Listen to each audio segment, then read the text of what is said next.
Hi, hello, welcome to my new video. In this video, we are going to unbox an off-road beast. So let's welcome the car.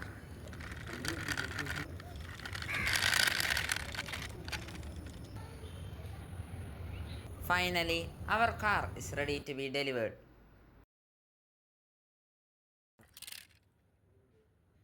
This is the Diecast metal toy model of Hummer H2, an off-road beast. This car has two openable front doors which are fully openable.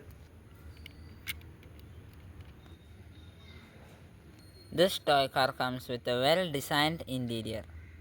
This car also has step for entering the vehicle and a good ground clearance. This is a pullback action toy car. This is the 1:50 scale. This metal car has a big sunroof and also a stepney wheel. So if you like my video, please click on the like button. Share my video.